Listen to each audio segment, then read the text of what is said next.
the selection phase. A nightmare world of physical pain and mental torture. Disorientated, continually soaked, no decent meals. A way of getting rid of all the weaklings.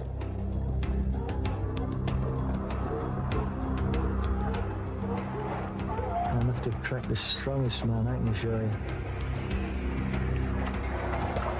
You don't know your name! You don't know who you are! You don't know where you come from! You can't even get right! You're big dumb! You're an idiot! Get that piece of cherry apart! Get him out! You could call it rejection, not selection.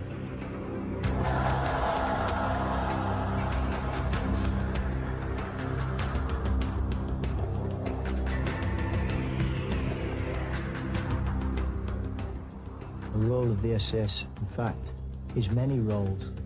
Depends on the war, it depends on who the enemy is, depends on what the job is. In Malaya and Borneo, the regiment was fighting jungle fighters. In Dhofar, we were fighting communist-inspired desert fighters, basically. A totally different form of warfare. We can fight in built-up areas, as in Northern Ireland, the siege at Princess's Gate. The role is so varied and covers so many fields of warfare, you could call us universal soldiers. The SAS is the best trained regiment in the world. Its soldiers are chosen through the toughest selection process there is. Very few men are able to survive this test. Much of what we do is secret and cannot be shown. What you will see are the things that make us different, that makes us the best, that ultimately sets us apart from the rest. Someone once said to me, "Are SAS soldiers better than any other soldiers?" What we have to realise firstly about the SAS is this. One, soldiers are drawn from all of Her Majesty's forces. Navy, RAF, Royal Marines, Parachute Regiment. And each one of them that joins a squadron is actually an ambassador of his regiment.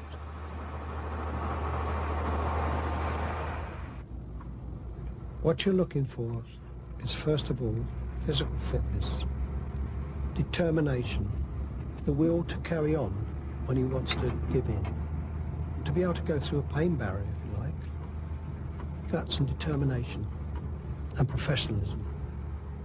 This is what the SS are looking for.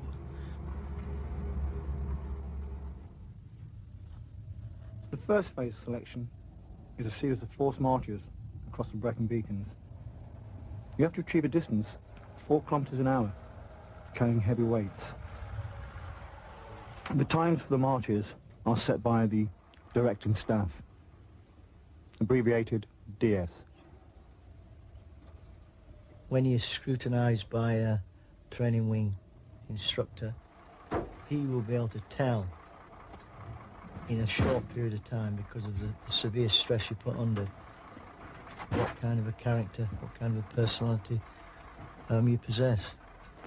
And selection is very good at identifying that area of a person's build-up. The weight in the Bergen is initially made up by essential equipment. This is foul weather gear, sleeping bags, medical equipment, distress flares. The food carried is your rations for the day, which consists of 2 or 3 bread rolls, probably a couple of Mars bars, some crisps, a normal army issue haver bag basically, plus a 24-hour ration pack, which is only to be opened in emergency. Well, coming from the Royal Engineers, I wasn't particularly good at tabbing, so I found it a hell of a strain for the first week. Poor British Army boots of that time, they just give you blisters, and I immediately ended up with feet covered in blisters, and that was the worst part of selection. Every morning having to pull your socks and your boots on over these seeping, septic, throbbing blisters. Agony. And then you're expected then to do a 15, 20k tab, whatever the the test of the day was. Every single day people fall out, be it through injury or being withdrawn by the directing staff for failing to make marches that day. Increasing weights, increasing distances, you eventually progress to the ultimate march, the ultimate physical test, which is the endurance march. This is a march of a distance of 65 kilometers, carrying 55 pounds of weight and a rifle. The timing you have to complete this is approximately in 22 hours.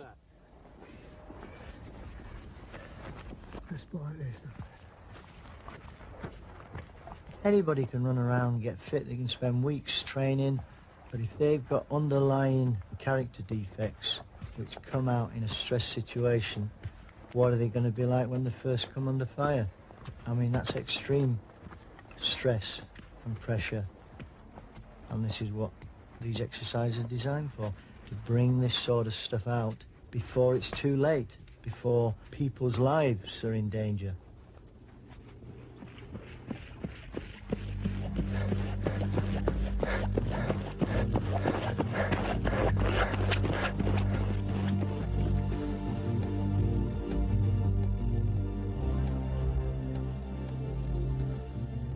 Once you've passed the first 4 weeks physical selection, there's a great deal of euphoria felt by the students themselves because they've achieved a great deal. You'll start off with perhaps anything up to 200 students. From that, perhaps you're left with 30 or so students.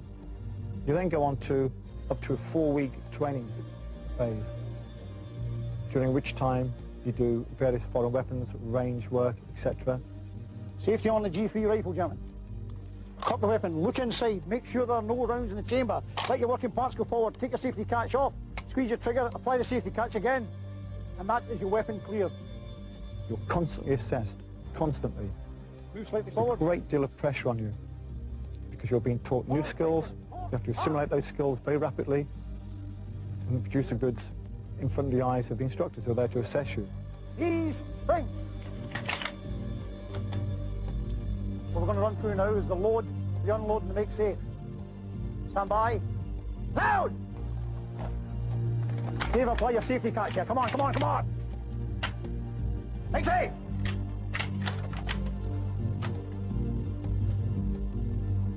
It's extremely important that you can familiarise yourself and effectively use all foreign weapon systems.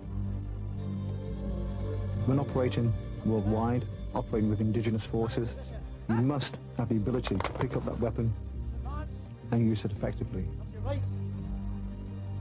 Kneel in position. Hip! Advance. About turn. Stop! Apply your safety catch. Okay, you're leaning too far into it, you're leaning too far in. Just stand aside, will you? Watch. Up. Okay. Up! Up! Up! Turn to your right.